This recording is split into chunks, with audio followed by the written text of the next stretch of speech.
Hello everyone, मेरा नाम है तपेश। आज हम बात करेंगे निफ्टी कल किस अकॉर्डिंग परफॉर्म कर सकता है। तो कल तो वीकली एक्सपायरी भी है, पर उससे पहले हम एक बार ये देखना आते हैं कि यहाँ पे आज क्या हुआ था और हम क्या बात करें।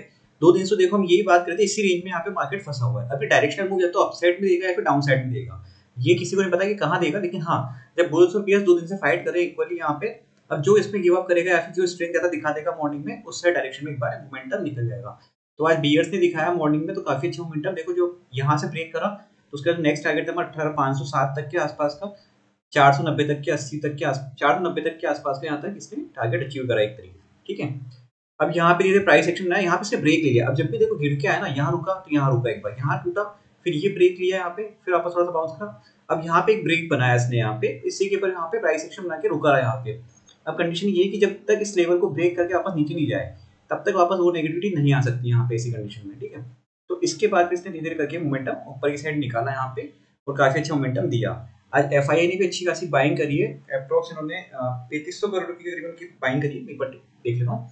तो उन्होंने बाइंग अच्छी खासी करी है उसमें, ठीक है, आज डेटा में। और डीआई ने सेलिंग करी है। तो उन दोनों का डेटा में थोड़ा सा एक का पॉजिटिव और एक का नेगेटिव है, लेकिन ओवरऑल पॉजिटिव डेटा दोनों का मिला के अगर ओवरऑल करें तो एफआईआई ने करी है 3405 करोड़ की बाइंग करी है और डीआईआई ने 2528 करोड़ करीबन की बाइंग सेलिंग करी है। तो डेटा है यहाँ का आज के लिए। अब हम कल के लिए देखेंगे, यहाँ पे कल क्या रह सकता है। बंद हुआ है यहाँ पे निफ्टी 18521 के यहाँ पे, तो इसको आज के डे लो पे हम यहाँ पे शिफ्ट करेंगे इसमें।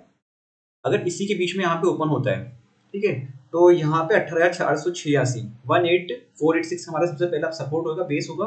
अगर ये ब्रेक होता है तो 18418 के लिए प्रिपेयर हो सकते हैं। इसी के आसपास तक यहाँ तक आ सकता है मार्केट वापस से। और अप साइड में देखो अब क्या होगा ना, एक बार थोड़ा बहुत यहाँ पे रिजेक्शन ले सकता है इस जगह पर, इस जगह के आसपास जहां से इसने ब्रेक करा था ना, ये वाला लेवल, इसको मैं मार्क करता हूँ यहाँ पे, ये जगह, इस जगह पर यहाँ पे एक बार रिजेक्शन ले सकता है ये। क्योंकि इसमें हुआ क्या ना, देखो एक बार यहाँ से जब नीचे आके वापस गया तो इस जगह से इसने रिजेक्शन लिया, वापस नीचे आया। सेकंड टाइम भी इसने इसी जगह के आसपास यहाँ पे 2-3 बार रिजेक्शन लिया, वापस नीचे आया। तो यहाँ पे इस जगह के यहाँ पे 18,556 के यहाँ पे अगर रिजेक्शन लेता है तो फिर वापस आ सकता है, थोड़ा टकरा के नीचे आ सकता है। और उसके ऊपर फिर ये लेवल है 18,583 और ये वाली एक रेंज बनेगी यहाँ पर। इसी रेंज में आप 2 दिन रहा है तो यहाँ पे थोड़ा सा रुकेगा इस जगह पर। इसके ऊपर निकलने के बाद ही कोई मोमेंटम अपसाइड में ज्यादा शार्प निकल सकता है। तो ये लेवल हो जाएंगे हमारे कल के लिए अपसाइड में यहाँ पे। और डाउन साइड में क्लियर लेवल है यहाँ पे, ये ब्रेक हुआ तो फिर ये चांसेस आने के। अपसाइड में देखो थोड़ा बहुत यहाँ पे अब रिजेक्शन लेवल यहाँ पे अलग अलग तरीके के, जैसे ये है, इसके बाद फिर ये पूरी रेंज है यहाँ पे, इसी रेंज में यहाँ पे वापस जा सकता है पूरा मार्केट फिर। और देखना फिर मोमेंटम के साथ अगर निकलता है, ब्रेक करता है, तो फिर ये इसको भी ब्रेक कर सकता है उस अकॉर्डिंग यहाँ पे। वीडियो अच्छा लगा हो तो लाइक शेयर सब्सक्राइब कर दीजिएगा। Thank you friend.